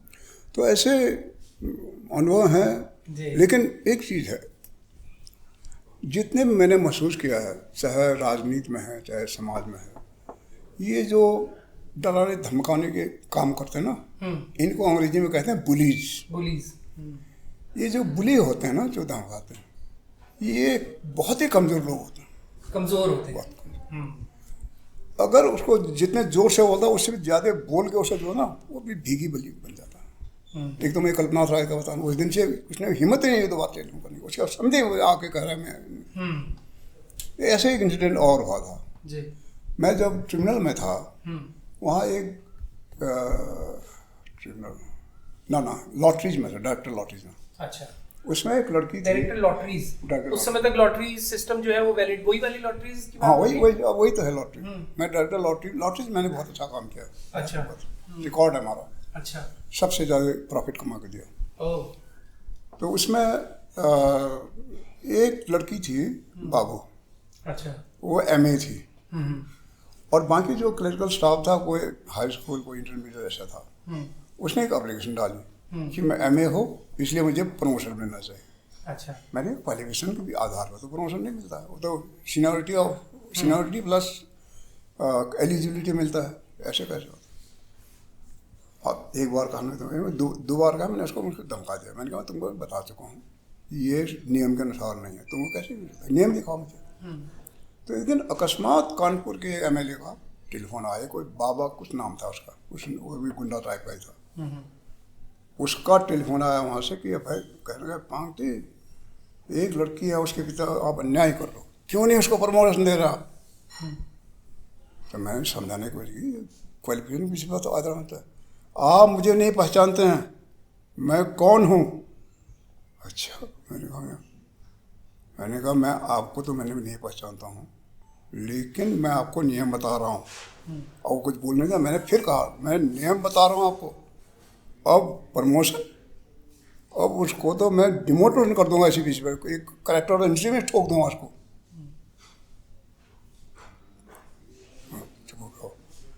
उसको मैं कह रहा हूँ कल आ जाना पूछ लेना करेक्टर, कल ही इसी करेक्टर में ही ठोक दूंगा। तो उन्हें दबाव बनाने की कोशिश की, लीगल दबाव बनाने की कोशिश, मैंने चिपका दिया उसे करेक्टर में चिपका दिया, मैंने कहा जा।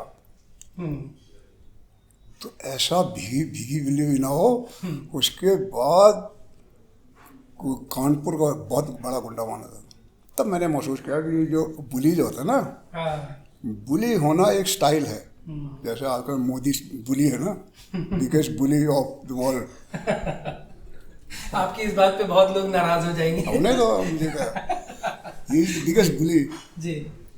तो वो मतलब है शब्द बुली है। हाँ, लेकिन वो हाँ, एक आभा मंडल होता है उनका, उसको अगर किसी ने हल्का सा भी पंक्चर कर दिया तो सारी हवा निकल जाती है। उसे सामने बुला, हम दो शब्द पूछेंगे और तो वैसे उसकी आवाज आएगी। संविधान का उल्लंघन, 3 कानून बनाया बिना किसी को पूछे हुए, वो भी पार्लियामेंट तक में चर्चा नहीं हुई, और फिर 3 कानून वापस लिया तब भी कहीं चर्चा नहीं हुई। फिर कह रहा है हम किसानों को समझा नहीं पाए। मैं पूछने वाला हूँ, तो उनको किसानों को समझाने की कोशिश कब की तुमने, बता दो मुझे। जब तुम ये कह रहे हो समझा नहीं पाए, और फिर तो संविधान को उल्लंघन क्यों किया तुमने? ये तो प्योर एंड सिंपल अनकॉन्स्टिट्यूशनल, उसको पुश करने की कोशिश की गई। मुझे समझाओ, जो बुली का काम था वो उनको मालूम है। हिंदुस्तान में कानून के अनुसार चलना गलत है। जितना बड़ा कानून के खिलाफ काम करोगे उतना काम होता जाता है, क्योंकि पब्लिक ऐसे है, दबी हुई है, दबी कुचले है बेचारे। टॉलरेंस बहुत है ना इंडिया में, सह लेते हो या कोई बात नहीं, अच्छे दिन भी आएंगे कभी। आपके उसके बाद सर ये लिखाई पढ़ाई वाला जो वो ऑब्वियसली आपने इतना डिफिकल्ट एग्जाम क्रैक किया, तो लिखने पढ़ने का तो आपको शौक पहले से ही रहा होगा। लेकिन लिखने पढ़ने से मेरा मतलब है ये जो लेखन वाला जो आपका अनुभव रहा, इसकी शुरुआत कैसे हुई, और पौन पद्धति जो है ये इसकी तरफ अट्रैक्शन, इस पे लिखने का सोच ये कहाँ से आया, तंत्र पे लिखने की बात? जैसे मैं पहले भी कह चुका हूँ आपको, शायद इंटरव्यू में वैसे आया है जी। जब आप टिप्टोलॉजी, तिब्बती भाषा सीखो तो टिप्टोलॉजी कहते हैं उसको। टिप्टोलॉजी आपको सीखना पड़ता है, मतलब खाली भाषा सीख के आप तिब्बत को नहीं समझ सकते हो। उनके जो धर्म ग्रंथ है उसको भी अध्ययन करोगे तब समझ में आता है, तो वो भी सिखाते हैं। तो टिप्टोलॉजी में ये, और टिप्टोलॉजी की ज़्यादातर किताबें जो उस समय के जो अन्वेषण हुए हैं सब अंग्रेजों ने किया है, बाहर के लोगों ने, हमारे नहीं किया। चाहे फ्रेंच हो, जर्मन हो, इंग्लिश हो, उनने किया है। तो उसके अंग्रेजी वर्जन मिल जाते हैं सब। वो किताबें पढ़ो तो उन्होंने सब जगह लिख दिया कि ये तंत्र है, तंत्र की विद्या, जो कल्ट ऑफ तंत्र जो है, ये तिब्बत में पैदा हुआ। तिब्बत में पैदा होने के बाद भारतवर्ष में फैला। लेकिन उन्हीं में से जो कई, जो फिलिप लॉसन ने मेरे ख्याल से सबसे पहले लिखा है कि ये जो तंत्र का जो कल्ट है, ये भारतवर्ष और ईरान की सीमा में, ताजिक कहते हैं ईरान उसको तिब्बती भाषा में, उसकी सीमा में गुणावर्ता कोई जगह है, वहाँ पर ये उत्पन्न हुआ।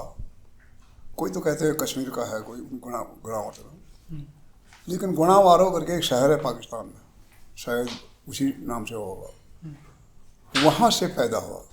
तो वहाँ से ये तिब्बत गया। तिब्बत में, तिब्बत के राजा ने उनको बुलाया सीखने के लिए। वहाँ गया तो उसमें भी एक तिब्बती, उसमें टेक्स्ट में, उनके ग्रंथ में ये जिक्र आता है कि जब उसको बुलाया गया तो जो तंत्र लोग थे, इनको आकाश में उड़ने की शक्ति पैदा हो जाती थी, कुड फ्लाई, गरुड़ के रूप में। तो ये जब गया वहाँ राजा के आमंत्रण में, तो आकाश में उड़ते गया थे। तो आकाश से ही उसने उद्घोषणा की, मैं आ रहा हूँ, उड़ के आ रहा हूँ, उड़ के आ रहा हूँ। ये उनके ग्रंथ में लिखा है। तो गया वहाँ, उनको तंत्र सिखाया उन्होंने। तो इसको वहाँ फिर पौन, पौन कहते हैं, पौन पौन पौन, लिखते पौन है, बोलते बौन है वो लोग। अच्छा। लिखते पौन है, PON, पौन। बौन बहुत कम लिखते हैं, तो पौन कहते हैं। पौन में भी पौन शब्द प का होता है, थोड़ा एस्पिरेटेड वर्ड है, पौन कहते हैं। अच्छा। पौन कहते हैं। तो वो कहते हैं, तो वो पौन शब्द देखिए हमारे गढ़वाल कुमाऊं में भी पौन शब्द है। पौन रूप धरहली, पौन बड़ी की उड़ी गए। तो पौन एक ऐसा जादू का एक शब्द था कि आदमी अपने भेष बदल सकता था, एक पक्षी का रूप धारण कर सकता था, वो आकाश में उड़ सकता था, वो गुप्त हो सकता था, वो नदी में जा सकता था, कुछ भी कर सकता था। तो हमारे जागरों में पौन रूप धरहली शब्द है, पौन शब्द है। बौन शब्द भी है। बौन शब्द हमारे उत्तराखंड की भाषा में बौन तिब्बत के लिए कहा गया। अच्छा। हाँ, वो ये कहता है, जब उसको कहा जाता है तू जा तिब्बत जा, तो वो कहता है हाँ मैं ही जाऊँगा, मिजोन बौन, बौन कहते हैं। और बौन कहाँ है? तिब्बत। तो तिब्बत को बौन प्रदेश कहा जाता था, और वहाँ का जो तंत्र विद्या थी उसको पौन कहते थे। और दोनों शब्द हमारे जागरों में यहाँ किया जाता है। इसका तात्पर्य यह हुआ कि ये सारे क्षेत्र में ये प्रचलन में रहा होगा। तो ये सुरेंद्र दत्त सेमल्टी ने किताब लिखी है यहाँ के उत्तराखंड के कल्चर के बारे में। उसने ये लिखा है, आज जो अनुष्ठान हम करते हैं शादी ब्याह में, जितने संस्कार करते हैं, मंत्र पढ़ा देते हैं, करते, वो कहते हैं सारे ये तंत्र में जितने अनुष्ठान ये सब तांत्रिक है। ये सब तांत्रिक अनुष्ठान, ये वैदिक धर्म नहीं। वैदिक नहीं है। वैदिक धर्म है, मतलब उसका हिस्सा बाद में बने। तो मैंने ये सोचा ये जो तांत्रिक है कह रहे हैं, लग तो रहा है कि वो टीका लगाना, ये क्या क्या करते हैं, ये करते हैं, फिर आवाज़ दे के उनको बुलाते हैं, वो जो रखते हैं वहाँ वो रखते हैं। तो ये क्यों अपनाना पड़ा? जब वैदिक धर्म इतना मजबूत था, क्यों अपनाना पड़ा? तो एक ने लिखा है, किसी ने लिखा, अपना याद नहीं आ रहा, उन्होंने कहा कि जो वैदिक धर्म था उसको व्यवहार में समझाना बहुत मुश्किल है, और उसको धरती में उतारना बहुत मुश्किल है। तो उस सिद्धांत को, धार्मिक सिद्धांत को जो वैदिक धर्म है, उसको समझने के लिए समाज में वैसे व्यवहार करने के लिए तंत्र की सहायता ली गई। वैसे नहीं समझेगा वो, और तंत्र के माध्यम से तो वो कहते हैं तुमने झूठ बोला तो ये हो जाएगा, तंत्र के माध्यम से तुम समझाएगा, क्योंकि उसमें जादू है। तो इसलिए तंत्र को अपनाया गया कि जो वैदिक धर्म है इसको सही तरह से प्रचलन में लाया जा सके, ये उन्होंने कहा। तो मैं मान गया, मैंने कहा ये सही कहा। आज भी देखिए, जैसे आप वेद पुराण की बातें सुनाओ तो कोई नहीं सुनेगा, आप एक जगरी को बता दो सब सुनने के लिए आ जाएगा। कि एक तो उसमें जादू है, दूसरा वो है ना मनोरंजन भी हो जाता है, फिर उसमें ध्वनि भी है, उसमें म्यूजिक भी है, हाँ नाचने को मन करता है लोगों को। तो इसलिए ये तंत्र विद्या को अपनाया गया होगा। तो इसलिए तंत्र विद्या आज भी जीवित है, किसी न किसी रूप में आज भी जीवित है। यहाँ जौनझार बाबर में तो आज भी तंत्र विद्या करते हैं, और जगह भी है बहुत सारे तंत्र विद्या आज भी करते हैं, उस रूप में नहीं जो उस जमाने में होता था। जबकि यहाँ तो एक ने लिखा है जो सर काट के जो अपना खून देवी को पिलाते थे और फिर जुड़ जाता था, कहते ये भी होता था उस जमाने, वो इतना ताकतवर था। तिब्बत के एक किसी अनुष्ठान का जिक्र आता है जिसमें कि एक अपने बॉडी पार्ट्स को, बॉडी पार्ट्स कहते हैं, उसमें एक आता है, नाम भूल रहा हूँ उसका। तो उसके लिए कहा गया कि एक अंग्रेज वहाँ भ्रमण कर रहा था उन दिनों, उसका नाम आता है, मैंने किताब में कहीं जिक्र किया होगा शायद। उसमें वो जो भ्रमण कर रहा था तो सब लोग जा रहे थे एक पर्टिकुलर दिशा में। तो उसने पूछा सब कहाँ जा रहे हैं? तो तब उसने कहा वहाँ एक पौन तांत्रिक आया हुआ है, वहाँ पूजा अनुष्ठान उसने पूरा करना है, उसको देखने के लिए गया। अच्छा। तो उसने होता क्या है बताओ? उसने कहा कि वो ये वैसा, वो अपने शरीर को चीर के देवी को अर्पण कर देते, और वो जो जैसे पंतड़ी बाहर निकल जाती, उसके बाद उसको पेट में डाल के यूँ करके हाथ फेरता, ठीक हो जाता। तो उसने कहा मैं भी जाऊँगा देखने। उन्हें खबरदार, तो इतने से आगे जाएगा तो अंधा हो जाएगा, तो ये हो जाएगा, डरा दिया। तो मायूस हो गया। उन्हें कहा यार ये तो अच्छा मौका था देखने के लिए, नहीं जाना दिया। तो डर भी गया, और कुछ आदमी भी लगा दिया उसके पीछे कि वो उस पर तो असर होगा, हम पर हो सकता है ऐसा, नहीं जाना दिया। तो उसने अपनी किताब में लिखा है कैसा था।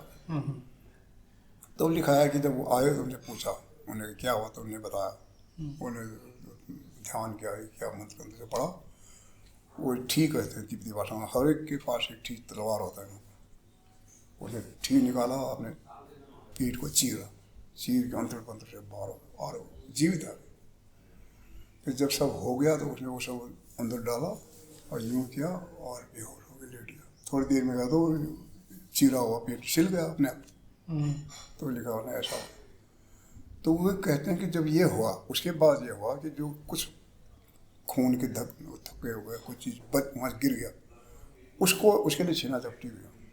अच्छा, उसको एक रेलिक मान के अपने घर ले जाते थे। उसको जैसे खून है सर में लगाने का ये होता था। तो ये अब ऐसा तंत्र आज जिंदा तो नहीं होगा शायद, लेकिन कुछ लोग कह रहे हैं आज भी होता है। तो जब आप तिब्बत विशेष तौर से इसे समझने के लिए भी गए, मतलब इन परंपराओं का आपका तिब्बत का जो विजिट रहा वो कैसा रहा? तिब्बत तो आप जाने का, फिर तो नौकरी लग गई। हाँ, तिब्बत व्यापार के लिए जाते तो शायद कुछ वहाँ पता चलता। फिर भी मैं गया एक बार ना, कैलाश मानसरोवर गया हूँ मैं। तो वहाँ कुछ लोगों से, जैसे कैलाश मानसरोवर इधर है, इधर राक्षस ताल है, उसके बीच में एक छोटा सा गुम्बा है, एक रॉक है। उसमें नीचे एक कमरा सा बना हुआ है ऐसे, उसके ऊपर एक चट्टान है, वो छत नाड़ है, उसमें एक छेद है, गोल गोल छेद। तो वहाँ जब मैं गया था, वहाँ नौकरी के दौरान गया था मैं, कैलाश मानसरोवर यात्रा व्यवस्था देखने गया था। वहाँ गया तो फॉर्चुनेटली एक फैमिली, एक एल्डरली लेडी और एक उसका बच्चा, कम उम्र का लड़का था या लड़की थी, लड़का था शायद, वो भी उसी ड्रेस में आके वो भी आए थे, कुछ पूजा वूजा कर रहे थे। तो हम भी बैठे रहे, फोटो नहीं खींचने दिया हमने हमको। तो वो बच्चा कह रहा है, इशारे में कह रहा है भाषण में कि यहाँ कोई दिखा रहा है, मतलब ये कहना चाह रहा था यहाँ लामा बैठता था। अच्छा। और तंत्र करते करते छेद के रास्ते आसमान उड़ के चला जाता, गायब हो जाता। बाद में किसी ने एक्सप्लेन किया हुआ ऐसा कर। तो तिब्बत में तो है, वहाँ का एक प्रसिद्ध एक एनेक्डोट, एक लोक कथा है। एक तकनी देर करके महिला तांत्रिक हुई है, उसके लिए लिखा हुआ है कि 360 साल जिंदा रही हो और 360 साल तंत्र विद्या से लोगों को मदद की उसने। और 360 साल के बाद जो उसने अंतिम समय आया, तो कैलाश मानसरोवर के उत्तर में कोई एक चोटी है, वहाँ गया, वहाँ से गरुड़ बन के अंतरिक्ष की तरफ उड़ के चला गया। उसकी कोई डेड बॉडी नहीं मिली, कुछ नहीं मिली। कहते हैं वहाँ लामालों की डेड बॉडी नहीं मिलती कहीं। अच्छा। वो गायब हो जाता। अब होता होगा उस जमाने में, क्या पता।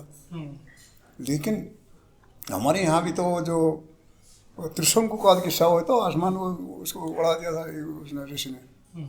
वो भी शायद उसी तंत्र विद्या से उसको आसमान में भेजा हुआ उसने। भारत से, तभी तो लोग कह रहे हैं भारत से गया है।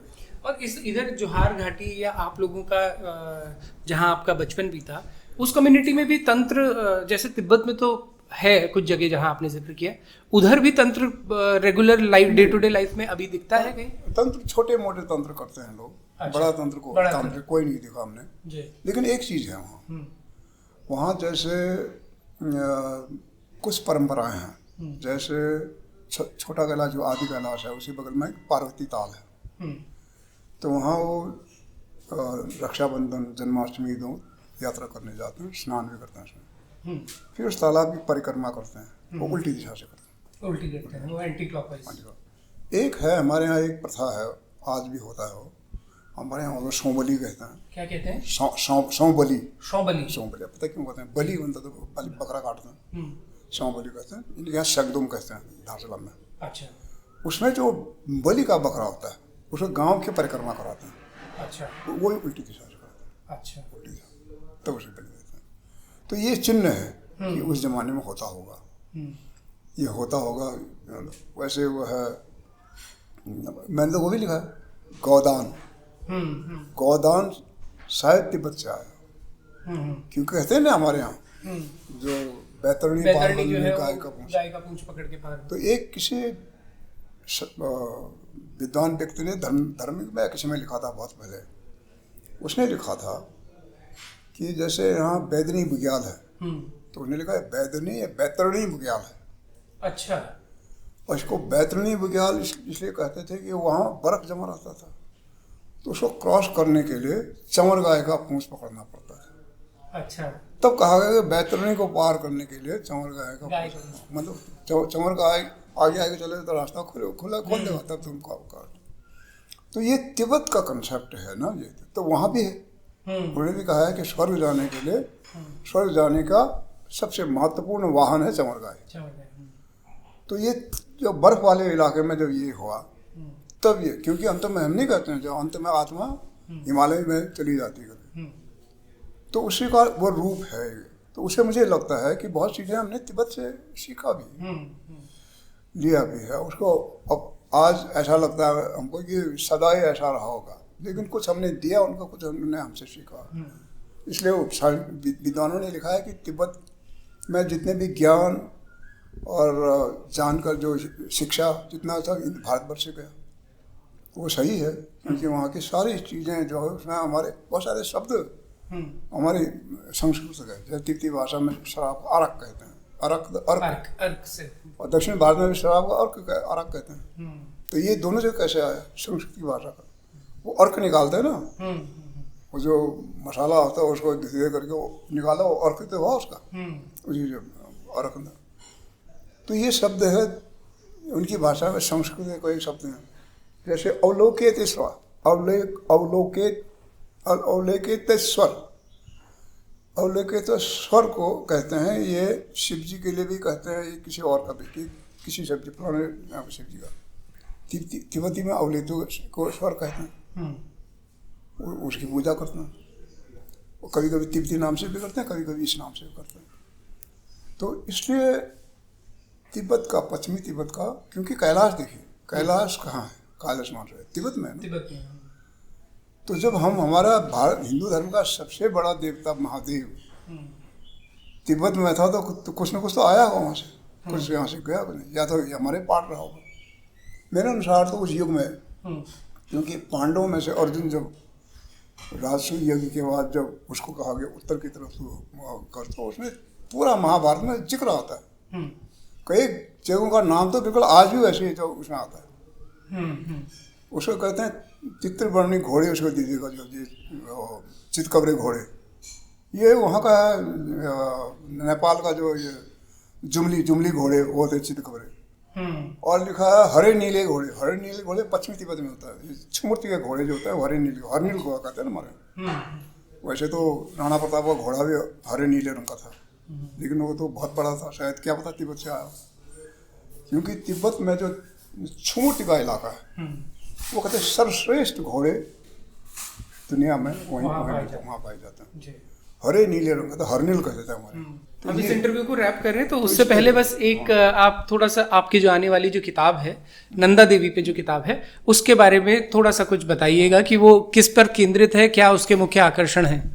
देखिए, ये हमारे शास्त्रों में लिखा है कि जो शक्ति की जो अवतार है, शक्ति जो अवतार है, शक्ति की अवतार ये देवी कला है। तो सृष्टि की रचना से जुड़े हुए 3 शक्ति के अवतार हैं। सतयुग में सती, रानी सती, ये सती, हाँ मतलब सती, ये जो दक्ष प्रजापति की लड़की, जिसको माया भी कहते हैं, वो एक पहली थी सतयुग की।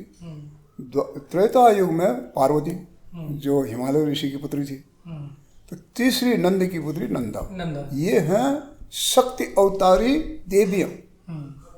बाकी देवियां जो है इन अवतारों के अवतार हैं। नंदा को हम एक देवी के रूप में बना रहे हैं। जैसे कि ढोल वोल बजा के गाना वाना कर लो, तिलक लगा लो, कर लो, और थोड़ा सा हो कर लो, हो गया जी। वो गलत है। नंदा को उस रूप में हमको समझना चाहिए। तो नंदा का जो उदाहरण के लिए देखिए, एक बड़ा आश्चर्यजनक चीज़ मुझे महसूस हुआ। सती और पार्वती दोनों ये शक्ति कल्प की शाक्त परंपरा के देवियां, और नंदा वैष्णवी परंपरा की। क्योंकि नंदा कृष्ण की बहन थी, कृष्ण खुद विष्णु के अवतार, विष्णु के अवतार। तो विष्णु की शक्ति नंदा हुई, तो वैष्णव हुई भी। और ग्रंथ भी देखो, सती और पार्वती को शिव पुराण में जिक्र किया गया और नंदा का जिक्र विष्णु पुराण में किया गया। तो यहाँ पर मैं नंदा का महत्व ये भी है, हमारे ग्रंथों में आता है कि पहले वैष्णव और शाक्त शक्ति कल्ट के लोग और ये आपस में लड़ते रहे, युद्ध हुआ, बाकायदा युद्ध हुआ। तो इनमें जब जो वो थे राक्षसी शक्ति थे वो फायदा उठा जाते थे, जो आज भी हो रहा है। अच्छे दो लोगों को लड़ा दो और तीसरे में अपना फायदा उठाओ, एक ये होता है सबसे होता है। तो ऐसा हो रहा था, तो उन्हें देखा यार हम आपस में लड़ते रहेंगे तो जिससे लड़ना है उससे तुम लड़ना, तो दोनों में एकता हुई। तो ये एकता कराने में भी नंदा का सबसे बड़ा हाथ है। ये वैष्णवी शक्ति होते हुए भी शिव से विवाह किया गया उसको। तो ये भी नंदा का महत्व है जो लोग नहीं समझ पाते हैं। बड़ा दिलचस्प। हाँ, तो मैंने समझा कि इन चीज़ों को उजागर करना बहुत आवश्यक है और इसलिए मैंने लिखना शुरू किया। और फिर तो एक लिखने की कभी कभी मुझे ऐसा लगता है लिखने की जो है ना आदत, ये सब नशे की तरह है भी। और मैं जब भी घर जाता हूँ सबसे पहले अपना लैपटॉप खोलता हुआ कुछ लिख डालो, कोई भी चीज़ मिलता है पहले लैपटॉप में भर दो या किताब में लिख दो। लेकिन आपका इतना लंबा अनुभव, उसको आप जब ऐसे उतार लेते हैं तो वो आपसे ज़्यादा हम लोगों के लिए बहुत बहुत इंपॉर्टेंट हो जाता है। इतनी सारी इन्फॉर्मेशन और इतनी रिसर्च हम लोगों को एक संकलित फॉर्म में मिल जाती है। हमसे बात करने के लिए बहुत बहुत शुक्रिया सर, और बहुत बहुत शुभकामनाएं। आपकी नई किताब का इंतज़ार आपसे ज़्यादा हमें है कि जैसे ही वो आए तो हमें नंदा के बारे में कुछ नई चीज़ें अंग्रेजी वाला जी इसी हफ्ते रिलीज हो जाएगा शायद संभवतः। अच्छा चलिए, वैसे प्रिंटेड है केवल उसका कवर पेज नहीं छपा था। अच्छा वो भी छप गया है और देखोगे तो देख के भी अच्छा लगेगा आपको जी, आपको लगेगा है क्या है। तो आपको बहुत बहुत शुभकामनाएं। बारामासा से बात करने के लिए बहुत बहुत शुक्रिया। आप लोगों को ये कार्यक्रम कैसा लगा हमें कमेंट करके ज़रूर बताइएगा और देखते रहिएगा। अगली बार मुलाकात होगी कुछ मीठी कुछ तीखी सेगमेंट में एक और पर्सनालिटी से। देखते रहें, जुड़े रहें बारामासा।